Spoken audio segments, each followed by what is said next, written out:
সকাল সকাল ঘুরতে বেরোনো। গতকাল আমাদের বেরোনোর কথা ছিল দুপুরবেলায়, সেটা বেরোনো হয়নি।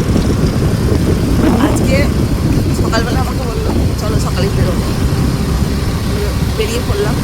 আমাকে টোপ দিয়েছে গাছ আনতে যাচ্ছি। গাছ আনার নাম শুনে আরোই সকাল হোক রাত্রি হোক সন্ধে হোক বেরিয়ে পড়েছি।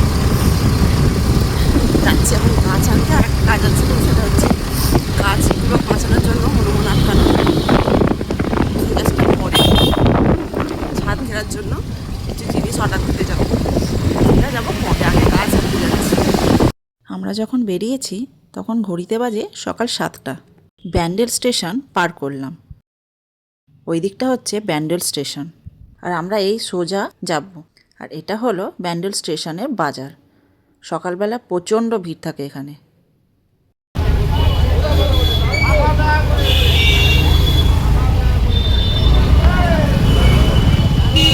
স্টেশন রোডের রাস্তার দুধারে এইভাবেই বাজার বসে, আর এখানে বাজার খুব সস্তা। ব্যান্ডেল স্টেশন থেকে সোজা এসেই এই মোড়টা পড়বে। এটির নাম করোলা মোড়। এখানেই একদম মোড়েই রয়েছে এই নার্সারি, নাম অঙ্কুশ নার্সারি। এখানে নাম্বার দেওয়া আছে, নাম্বার দেখে ফোন করলাম। এখন বন্ধ আছে। ওনারা বললেন যে 10-15 মিনিট দাঁড়াতে, 10-15 মিনিট পর আমরা যাচ্ছি। তো দাঁড়িয়ে আছি, দেখা যাক কি হয়। দাঁড়িয়ে থাকি একটু। বেশি 7:30 মতো বাজে। এখন কটা বাজে? 7:50 হবে হয়তো। তো 8টায় মনে হয় খোলে। তো খোলার টাইমটা এখানে দেওয়া নেই, নাম্বার দেওয়া আছে। দেখি দাঁড়াই কিছুক্ষণ। আর যেহেতু ফোন করেছি হয়তো তাড়াতাড়ি চলেও আসবেন। সঙ্গে আছে, মেয়েকে আনিনি।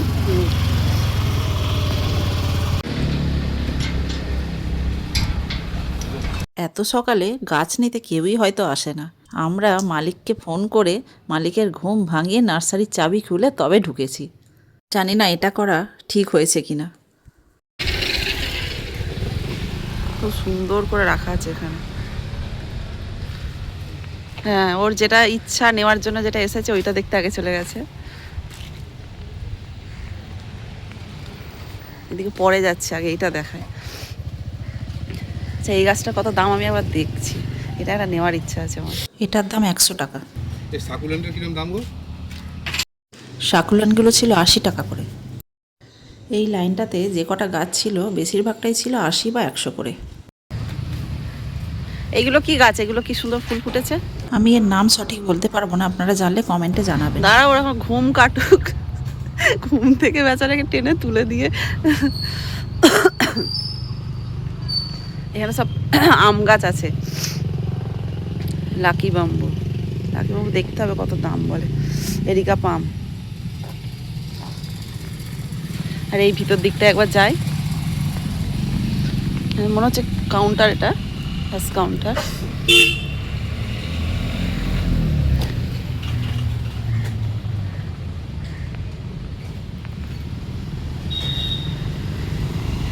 নার্সারিতে দেখেছি অর্কিডগুলো কি সুন্দর থাকে, বাড়িতে নিয়ে গেলেই মরে যায় সব, বাঁচতে চায় না। এগুলো চাইনিজ অর্কিড। হাফ গাছের নাম আমি জানি না। গাছ বসাতে ভালোবাসি বা গাছ ভালোও লাগে, কিন্তু আমি গাছের নাম মনে রাখতে পারি না, আর বললেও আমি ভুলে যাই।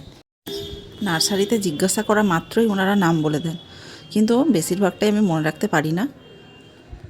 এত নাম মনে রাখা কি সম্ভব বলুন? এই সাইডটাতে যা যা গাছ দেখলাম তার বেশিরভাগটাই দেখলাম 200 কিংবা 250-র মধ্যেই দাম। এই সেটের মধ্যে যে সমস্ত গাছগুলো ছিল তার বেশিরভাগটাই ছিল ইনডোরের গাছ।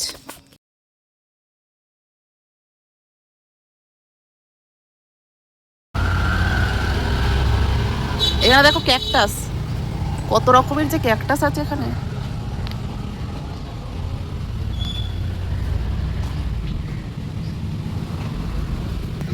অ্যান্থোনিয়ামের দামটা ছোট আছে, তো দাম কমও হতে পারে। অ্যান্থোলিয়ামগুলো সবই ছিল 250 টাকা করে। ওটা একটু দাম বেশি হবে, টব বড় হলেই দাম বেশি হবে। এই ছোট টবগুলো দেখো। এখানে যে কাগজ ফুল গাছগুলো দেখছেন এগুলো নিয়েছি 80 টাকা করে। গোলাপগুলোর দাম ছিল 60 থেকে 80-র মধ্যেই। সব গাছের দাম আমরা জিজ্ঞাসা করতে পারিনি, কারণ সেই সময় নার্সারিতে কেউ ছিল না, যেহেতু সকালবেলায়, তত সকালে নার্সারিতে কেউই ছিল না।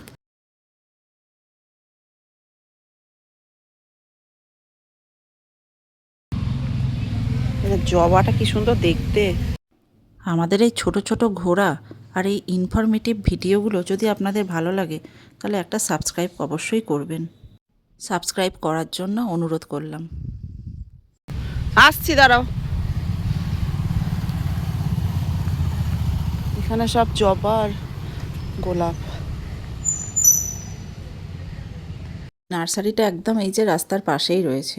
একদম বলেই দিয়েছি আগে যে ব্যান্ডেল স্টেশন থেকে বেরিয়ে জিটি রোডের দিকে না গিয়ে অপর প্রান্তে আসবেন, এসেই এই করোলার মোড়েই একদম নার্সারিটা আছে। একটা গাছে কত রকমের ফুল, বানায় কি করে কে জানে। দামও সেরম হবে, একটা গাছে এত রকমের ফুল। এই যে গোড়া একটাই, ফুল কত রকম দেখুন। এই গাছটার দাম জিজ্ঞাসা করেছিলাম, ওরা বলেছিল 500 টাকা। ছোট ছোট গাছ সব রাখা আছে। এই ফুলগুলো কি সুন্দর দেখতে, ছোট্ট ছোট্ট গাছ।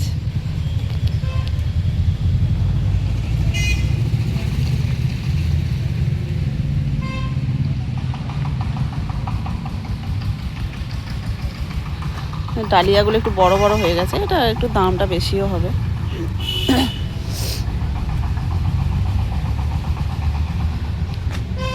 ওইদিকে আর নেই, নার্সারি ছোট কিন্তু গাছ আছে, অনেক গাছ আছে। গাছ নেওয়া কমপ্লিট, এবার যাব গাছগুলো বাঁচানোর ব্যবস্থা করতে। আজকে আর হবে না? আচ্ছা ঠিক আছে, চলো তাহলে বাড়ি যাই। আমরা এই সমস্ত গাছগুলো নিয়েছি, টোটাল গাছের দাম পড়েছিল 500 টাকা। আর এখানে নার্সারির নাম্বার দেওয়া রইল। আর এই হলো সেই হনুমান আটকানোর ব্যবস্থা। এত পরিমাণ হনুমান যে তাদেরকে কোনোভাবেই আটকানো যাচ্ছে না। শেষমেশ আমরা সিদ্ধান্ত নিলাম এইভাবে যদি হয় তো দেখা যাক কি হয়। পুরো ছাদের চারপাশে লোহার স্কোয়ার বার দিয়ে ঝালাই করা হয়েছে। তারপরে জিআই তার দিয়ে বেঁধে তার ওপরে নেট দিয়ে ভালোভাবে আটকে দেওয়া হয়েছে, যাতে কোনো রকমভাবে হনুমান ঢুকতে না পারে। আর এই যে দেখছেন বটগাছটা একদম বাড়ির ছাদে ঠেকে যাচ্ছে। এই বটগাছেই হচ্ছে সমস্ত হনুমানের আড্ডা। বাঁধা কাজটা আমি পেয়েছি, চারিদিকে এইভাবে আমাকে বললো এইভাবে বেঁধে দিতে, যাতে হনুমানে দেখতে পায় যে এখানে নেট আছে। চারিদিকে এইভাবে বাঁধতে বললো, আমিও বাঁধতে শুরু করে দিলাম। এই যে এখনো আছে, বাঁধছি। এগুলো বাঁধতে বাঁধতে আমি হাঁপিয়ে যাচ্ছি, এখনো এই দিকটা বাকি আছে।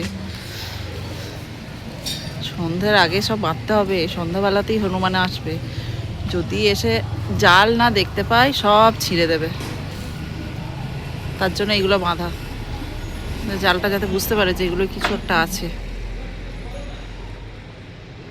কি পরিমাণ যে হনুমান আসে, এই যে বোম ফাটানো হয় তবে যায়, না হলে যায় না। আরো কত যে বোম আছে চারিদিকে ছড়িয়ে। উপরে এইভাবে বাঁধা হয়ে গেছে, নিচের গুলো বাঁধতে হবে।